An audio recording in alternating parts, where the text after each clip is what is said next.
Hey, how y'all doing?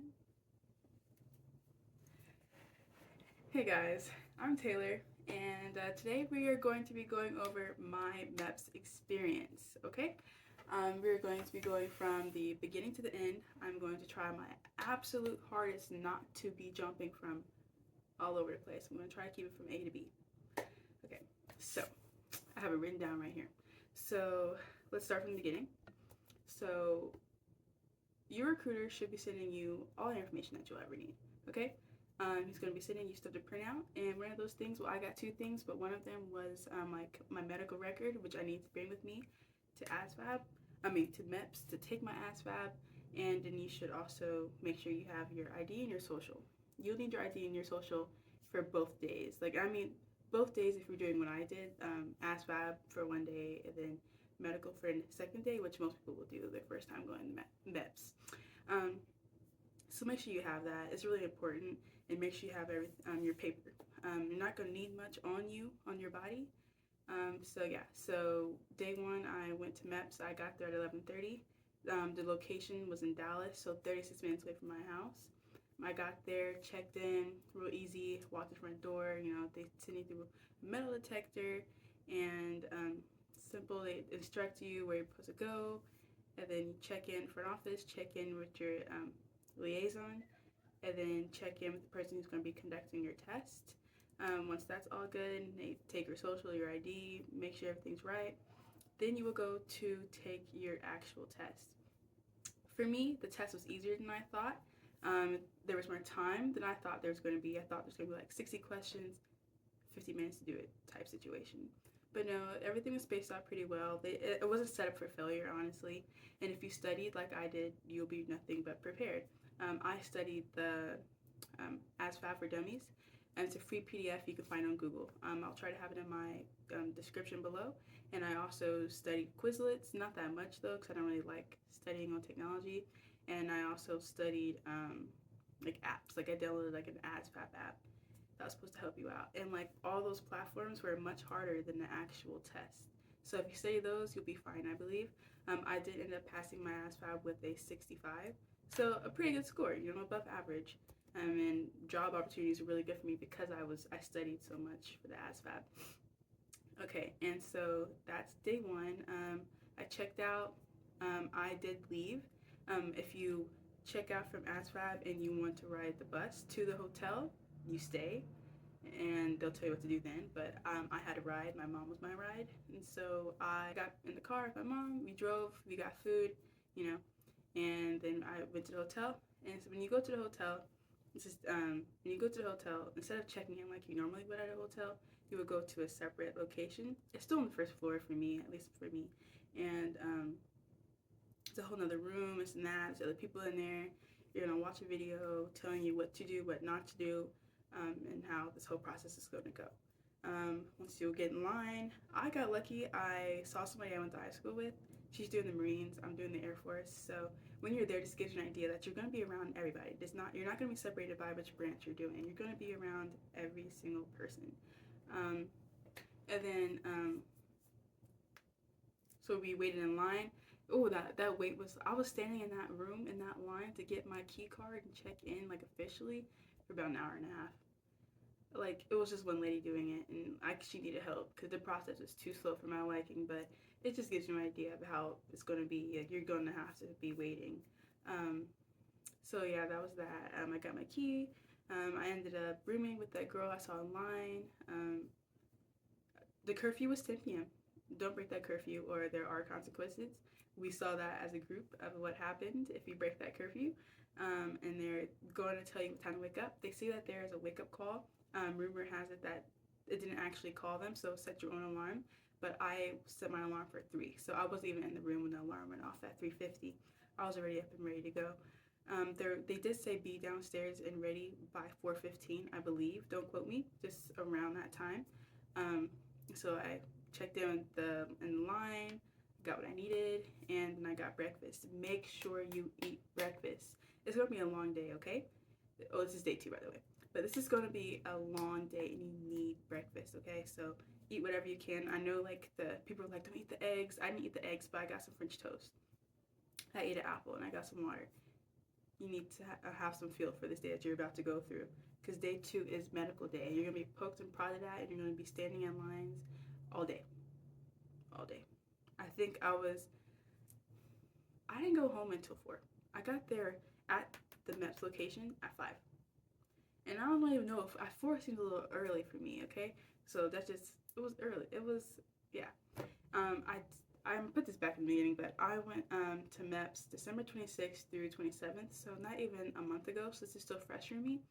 And I haven't even gone to boot camp yet. I am trying to go around June after I finish this semester. I'm a freshman, and I'm trying to finish the spring semester of courses. Anyway, so yeah, we got there. We checked in again with your liaison, and you will turn in your phone. You will make sure that you have your social security and your ID on you and on your person. Then you will get in line and go through the medical process. I cannot remember which order it was that we went through, but I know for a fact that when you're in a robe and you're getting physically checked, like your body, it was last. I wish it was earlier, because I took my piercings out at the very beginning of the day, like at 5. And so my belly button piercing closed because like it went through all that, and like I would have taken it out. Even though they told me to take it out, like I would have taken it out later in the day. Like I would take a restroom break, took it out if I knew that I wasn't going to get checked for it until later. So maybe don't do what I said to do, just in case your order is different than mine. But for me, I would have wanted to take it out later. Anyway, so the medical process, I know people are really worried about peeing, the peeing part. For me, like here's 2 stalls, 1, 2, and here's a wall in between, and then instead of doors like you normally would, this is for women, and so instead of doors for like you normally would, they were open, and the person was sitting like around right here, and she would just watch us both, but we could not see each other. And so it was pretty quick. The lady was like 50 years old. She really did not care about what we had going on in our junk. Like, she was there to make sure that we were doing what we were supposed to, and we were done. Once we were done peeing and we collected it in the cup, we put it on the floor, closed it up, closed our stall door, and finished our business in there. And then, like, once we were done, we were just talking to her, waiting for our results to come back, and then we left and went to the next station. Another one I know people are worried about is the depth perception part. For Air Force, I don't know if any other branches have to take that, but honestly, it wasn't that hard. I got all mine right. If you just take your time and like look at the differences, okay, and then you'll be able to pass your test. Like the doctor who I was with, he was very patient, very nice, and talking me through it and making sure that I wasn't rushing and making mistakes. Because if you do get one wrong, the test is over. Also, people are worried about, like I said before, the medical part. Like whenever you're getting checked, like you have to duck walk. Make sure you can balance, but it wasn't really that hard. Like you don't have to walk across the entire building. It was like 3 feet, and we did that. And then we had to like strip, not really strip. Like you do it separately. Like the ladies, we lay down on the table. They pull the top down, put it back up. Then we pull the bottom up, then put it back down. Really quick and easy. Total uncomfortableness was about 5-10 seconds, and then you get over it. But yeah, it was chill. They ask you questions about your medical record. Don't lie. They have everything, stuff that I forgot I even had on there on your computer, and it wasn't really much to worry about. Okay, so next we can talk about perks of being there, like the pros of, well, I mean, there's not really pros of being at MEPS, but the parts that I found somewhat enjoyable was the people you'll meet. You'll meet a whole bunch of different people. There's people I met a woman with a husband. You'll meet people with children. Like, there's people from all different branches of life. There's people who are still in high school. There's people like me who are trying to finish up their first semester of college, and there's people from everywhere. And like I said, all branches are together. So I was talking to people who are in the Navy. I was talking to people who are in the Marines. You're going to talk to everybody. And it really helps get you through this very long day of waiting to get poked and prodded at. So you just talk to people.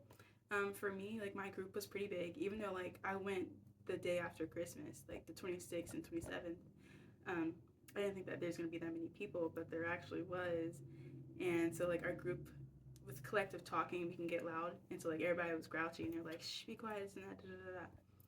But like they weren't really tripping about it. They just hush and be quiet. But you can still talk to people. It's the only thing that's going to get you through it. And then the cons, the waiting. Like I can't sit still that long, but I had to. So I got up and took a restroom break. But that was about it. Like you really just gotta sit still. I forgot this and now I'm adding it, but I do want to cover up what you guys should be packing. Yeah, I don't think I added this at all. Okay, so on your day 2, like after you leave the hotel, you will be on a shuttle bus and you will be going to the MEPS location again. When you're there, that's when all the screaming happens. It's not on day 1, but it's on day 2. It's because there's so many people, so little staff, okay? And there's a lot that needs to get done. So to make the process easier, it's just like, well, because I can explain this as a really aggressive airport, okay? So just make sure that you don't have that much on you. You have to take your technology out of your bags and stuff, but you don't have to do all that if you just have a phone and a charger. People were having laptops, tablets, all that shazam, and you really don't need all that. When you got there at 8 p.m. and you're leaving at 4 a.m., you don't need all that, okay? So just bring your phone. And then, like, just do what they say. Listen, it's all you need. And then, like, and you don't need a whole suitcase because it's a hassle. I saw that again when I went to MEPS. You don't need a whole suitcase. You need pants, underwear, shirt. And don't wear no long sleeve because you're going to have to get your blood drawn. And you don't need a jacket because you're going to have to take it off anyway. So it's okay to shiver a little bit. You're not going to be outside that long. So pants, underwear, shirt, closed-toed shoes that are easy for you to take off and put back on. All your paperwork and stuff. That's what you'll need in your bag. Just body wash. You won't need that much hair. Girls, just have it in a slick back already when you get there. Just don't keep that much. Honestly, it's gonna be so much easier for you if you don't. What else? Just listen to instructions. I mean, it's gonna be fine.